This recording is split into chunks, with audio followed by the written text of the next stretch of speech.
Hola mis amigos, bienvenidos sean todos a su programa Matices de la Historia.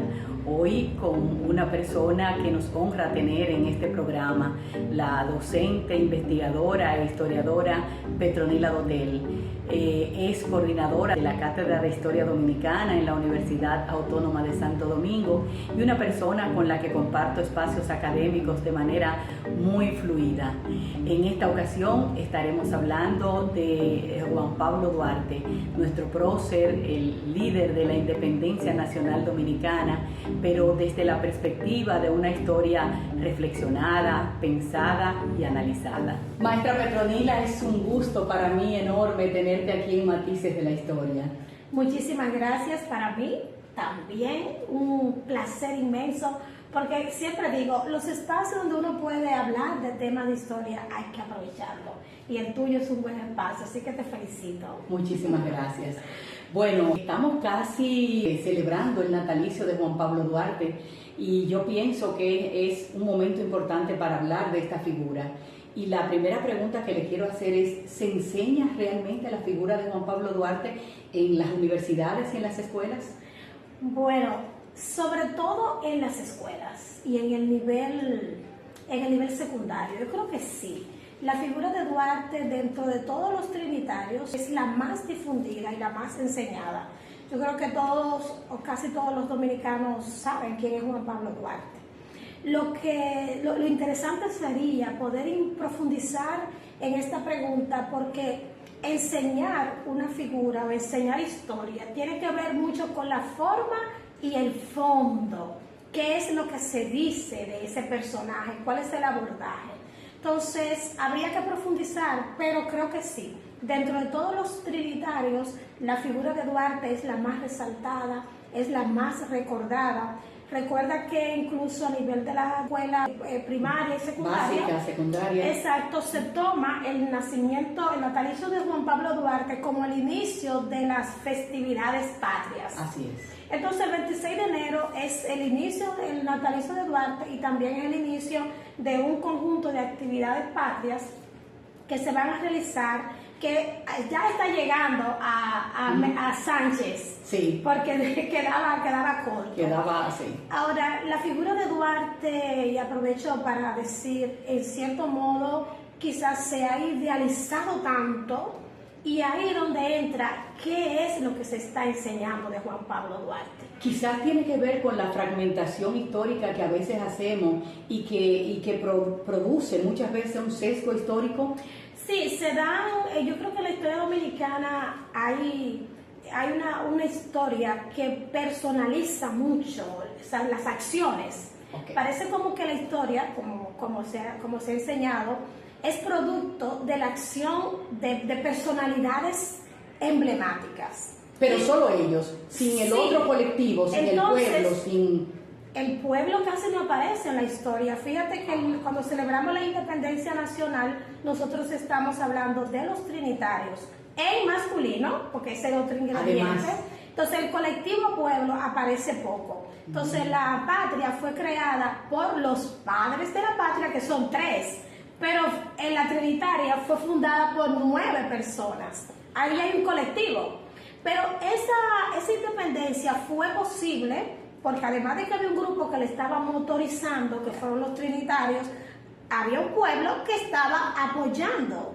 No vamos a decir que el pueblo fue de manera masiva, pero en cierta medida sí. Okay. ¿Por qué? Porque se dieron luchas armadas, y si esos escenarios fueron posibles porque habían sectores claves involucrados. Pero regularmente nuestra historia recae en personalidades emblemáticas, las más grandes. Por ejemplo, Juan Pablo Duarte, que a veces es tan grande y tan idealizado que se olvida la parte humana de Duarte. Y eso, maestra Fox, es un peligro para la enseñanza de la historia. Cuando a los héroes y a las heroínas tú las endiosas tanto que no parecen terrenales, entonces las vemos como figuras... Las alejas.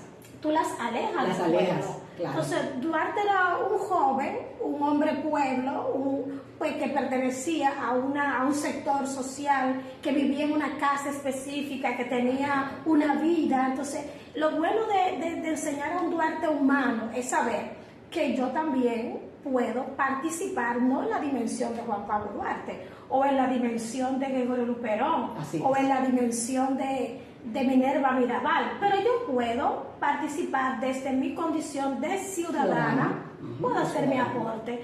Entonces, Juan Pablo Duarte es una figura icónica y es una figura interesante que amerita conocer más de él, porque hay muchos valores, y voy a resaltar uno: el valor de la amistad.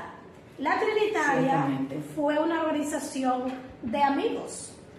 Y tú sabes lo interesante que un grupo de amigos, de jóvenes, que nos juntemos, o que como se juntan los jóvenes de hoy, un grupo que tenga como meta hacer un aporte a la sociedad. Claro que sí. Para mí que es un ejemplo. Y no te olvides de la filantrópica, otro tipo de... Porque también tenemos que ver a un Duarte que yo siento que era un pedagogo innato. Sí. Yo le llamo pedagogo innato, porque ¿de dónde le sale a Duarte el organizar a una serie de jóvenes y también a la población como tal para formar una sociedad o una agrupación teatral en donde el objetivo fundamental era concientizar a la gente para que la gente supiera cuál era el enemigo y contra quién se debía luchar? Y eso te dice a ti entonces que Duarte era primero un gran estratega, un conocedor de la realidad y de la idiosincrasia del pueblo dominicano. Así es. Duarte sabía los altos niveles de analfabetismo que tenía el pueblo. Sí. Incluso la falta de conocimiento bien sólido que tenía la propia juventud dominicana. Porque fíjate que cuando él llega de sus estudios o de su vida en Europa, lo primero que él hace es fundar un grupo de amigos para leer, para discutir, reunirlos y empezar a leer sobre los fueros que él vio en Europa. Primero él entiende que para poder hacer un proyecto tan importante como la independencia no podía solo.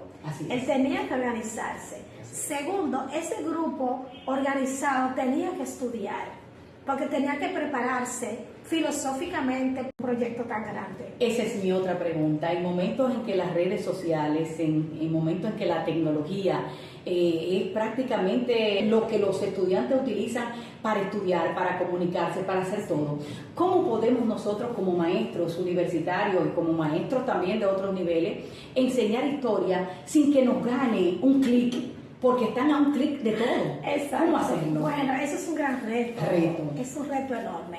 Primero porque nosotros somos de una generación análoga. Y hemos tenido que emigrar y estamos en un proceso de aprender. Y tenemos ciertos miedos. Y es correcto, nuestro miedo a utilizar esos recursos es porque tenemos temor de que nuestros estudiantes no lean. Porque es verdad, tú le dices al chat que te diga una cosa y te lo dice en tiempo récord. Entonces, nosotros tenemos que aprender a enamorarlos. Tenemos que aprender a utilizar esas redes, tenemos que aprender a personalizarla, darle un carácter humano, pero tenemos que lograr que ellos la vean como un instrumento, una herramienta como más. Una herramienta, pero primero nosotros, los maestros y las maestras, tenemos que aprender, empoderarnos y entonces hacer que ellos la asuman como una herramienta, porque si se dejan absorber por la tecnología o si nos dejamos absorber de manera total, obviamente no vamos a lograr hacer el empalme necesario. La inteligencia artificial son los humanos que la han creado. Así es. Entonces no es que la inteligencia nos ha creado a nosotros, la inteligencia artificial, somos nosotros quienes la hemos, o los grandes pensadores. Entonces ahí donde está como el desafío. Cómo yo la asumo como un instrumento y le saco todo el potencial, porque tampoco nos podemos decir que no la vamos a usar, porque ellos la usan. Nuestros estudiantes saben más que nosotros de utilizar las redes. Así es. Entonces tenemos que usarlas. Son nativos digitales. Son nativos digitales y muchas veces la usan de manera incorrecta. La humanización de la tecnología, yo creo que es importante hacerla. Tenemos la tecnología por un lado, pero si tú la humanizas, si tú la usas de manera que el estudiante se sienta que tú estás cerca de él, que tú te pareces medianamente a él, sin llegar al estigma aquel que se tiene muchas veces, de que cuando quieres empatizar con el estudiante, dejas de ser el gran científico o la gran científica. No, yo creo que la docencia, el trabajo de aula, tiene un componente emocional. Tú tienes que empatizar con el estudiante, tú tienes que ser empático. Y esa empatía tiene que también llevarse a la tecnología. Cuando uno está dando una clase por una videoconferencia, tú te das cuenta si llegas, o no llegas. Muchos no estarán escuchando, pero muchos sí, porque tú no tienes control de eso. Pero en las aulas te pasa igual, en las aulas presenciales. En la presencialidad tú ves estudiantes que están... Entonces, el reto del maestro es poder realizar actividades que se encadenen aprendizajes significativos en una población, en el caso de la población dominicana, y en el caso de la población a la que nosotros llegamos, que está muy distraída. Así es. Y que es una distracción a propósito, dirigida. Claro que sí. Y no es solamente en el caso dominicano, la juventud mundial está siendo bombardeada por unos distractores que los sacan. Yo diría que la población en sentido general. Hay una sociedad de consumo que nos está observando y guiando para que compremos. Para que seamos consumidores. Entonces, en este mundo tan difícil, ¿cómo nosotros seguir la corriente siendo diferente? Y ahí entonces donde entra esas clases dinámicas, significativas, retantes, que hay que ponerle retos. Que hay que ponerle retos permanentemente. Y lograr que se pueda leer y profundizar. Bueno, ese es el reto, pero no podemos salirnos del reto. Porque salirnos del reto entonces es caer en la monotonía. En la monotonía. Hay una narrativa histórica, si no se hace desde la reflexión, desde el debate, desde el análisis, desde una enseñanza de la historia pensada, se queda en el anonimato o se queda quizás en ser una mera distracción, como tú lo dices, para los estudiantes, pero no una verdadera enseñanza. Entonces, ¿cuál sería finalmente el aporte que tenemos nosotros que dar cuando enseñamos a estos personajes? Juan Pablo Duarte, Mella Sánchez, María Trinidad, qué sé yo, Evangelina Rodríguez, todos estos personajes que tenemos y que posiblemente el estudiante lo ve muy distante de él porque, como usted dice, lo hemos puesto muy elevado, muy distante. Yo creo que la enseñanza tiene como meta transformar. La educación es un proceso de transformación. Entonces, la enseñanza de la historia tiene doble función, yo diría. Sí. Tiene que dar luces. Entonces, la historia, si la vemos como hechos del pasado, tú puedes decir, bueno, sí, pero esos hechos del pasado fueron acciones de hombres y mujeres que respondieron a un contexto. Así es. Para mí, la enseñanza de la historia significa que yo tome conciencia de mi presente, de lo que mi presente me pide cambiar y yo aportar. Es la enseñanza del pasado con una voluntad transformadora. Vinculada al presente. Porque la historia se hace cada día. O sea, lo que estamos haciendo hoy repercute mañana. En este momento ya es historia. ¿Qué sería pensar históricamente? Es saber que tenemos problemas ahora. Que los problemas míos, los de esta generación, no son los problemas de Juan Pablo Duarte. Sí. Duarte le dio respuesta a sus problemas. ¿Cuál era? No había independencia. ¿Qué hizo? Luchó por la independencia junto con un grupo de jóvenes. El problema de ahora de este país, por ejemplo, es la corrupción. Vamos a entrarle a la corrupción. Vamos a sensibilizar. Entonces, si nosotros logramos, si esta generación logra eliminar la corrupción, entonces sí hemos hecho un aporte a la historia. O sea, un compromiso ciudadano de que yo... mi comportamiento, mi conocimiento de la historia me debe llevar a una comprensión del presente y en cierto modo a un compromiso de transformación de ese presente. Excelente, muchísimas gracias, maestra Petronila. Para mí siempre un gusto conversar con usted y bueno, esperamos vernos en otra ocasión. Bien, siempre a la orden, aquí estamos para apoyar este tipo de iniciativa y ser parte de ella también. Muchas gracias.